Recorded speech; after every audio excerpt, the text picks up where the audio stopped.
मी मिलिंद कांबळे, वज्रेश्वरी शिक्षण प्रसारक मंडळाच्या Vajreshwari new English school येथे आताच बोर्डाची परीक्षा संपली।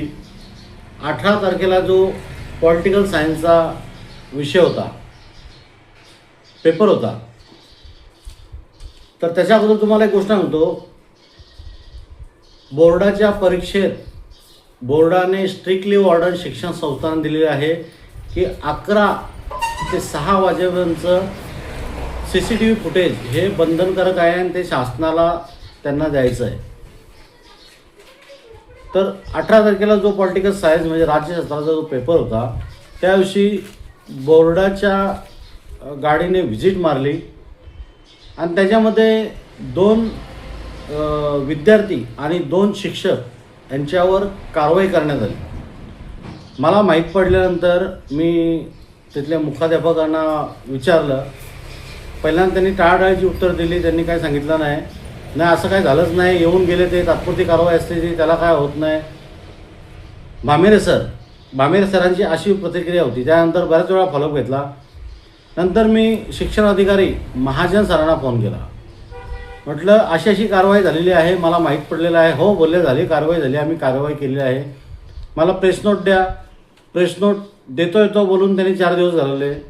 नंतर पुन्हा एकदा फोन केला त्यांनी, मग निलेश मुटके यांचा फोन नंबर दिला। निलेश मुटके यांना फोन केला मी, त्यांना म्हटलं असंच आहे, तुम्ही कारवाई केली, 2 विद्यार्थी 2 शिक्षक, काय कारवाई केली, मला प्रेस नोट द्या, मला प्रसारित करायची ती बातमी। त्यांनी कुठली प्रतिक्रिया दिली नाही।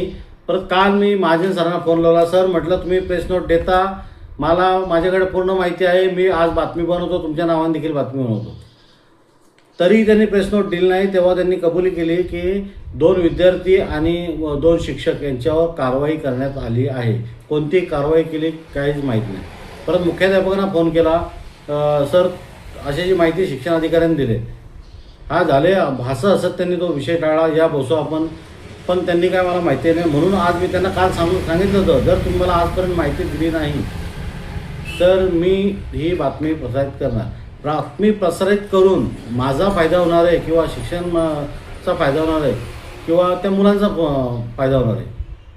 शेवटी मला एकच कळतं, मी देखील त्या शाळेचा विद्यार्थी आहे, त्या शाळेचं नाव खराब नको व्हायला, पण अशा गोष्टी पण व्हायला नको आहेत। ह्या चुकीच्या गोष्टी त्या का होऊ द्यायच्या, त्या पण झाल्या पाहिजेत नाही। तुम्हाला परिसरामध्ये माहीत असेल अनेक शाळा बदनाम आहेत। त्याविषयी बीडमध्ये पण कारवाई केली बोर्डाच्या गाडीने, ती बातमी TV ला होती।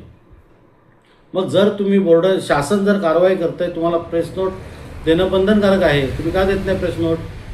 याचा अर्थ तुमचं काहीतरी घोळ घमाट त्याच्यामध्ये आहे, शिक्षण संस्थेपासून तर मुख्याध्यापकापासून तर शिक्षण अधिकाऱ्यापर्यंत। म्हणजे तुम्ही तुमची नाचक्की झालेली तुम्ही लोकांना दाखवू शकत नाही। बरं, हे किती दिवस लपून ठेवणार आहेत? कधी ना कधी ह्या गोष्टी उघड्या होतातच। माझ्या गावातली शाळा आहे, माझ्या गावातला विद्यार्थी आहे, त्याचं नुकसान व्हायला नको म्हणून मी टाळाटाळ करत होतो। पण त्याचं नुकसान होण्यापेक्षा महत्त्वाचा विषय म्हणजे पुढचे विद्यार्थी येतील, त्यांनी पण धडा घेतला पाहिजे,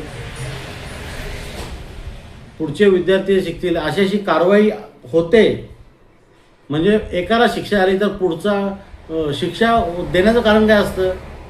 दुसरा ती चुकी करू नये म्हणून शिक्षा दिली जाते। मग शिक्षा दिली की नाही दिली हे प्रसार कोण करणार? प्रसार माध्यम। जेव्हा तुम्ही प्रेस नोटच देत नसाल तर आम्ही प्रसार कोण करणार?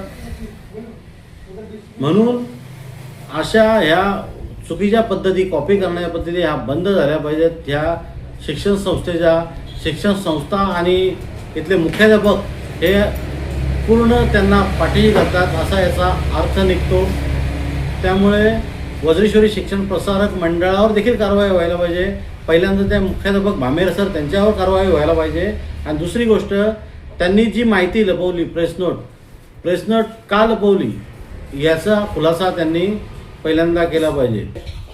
तर कॉपी करण्याचा हा पायंडा पडला आहे वज्रेश्वरी शिक्षण प्रसारक मंडळामध्ये।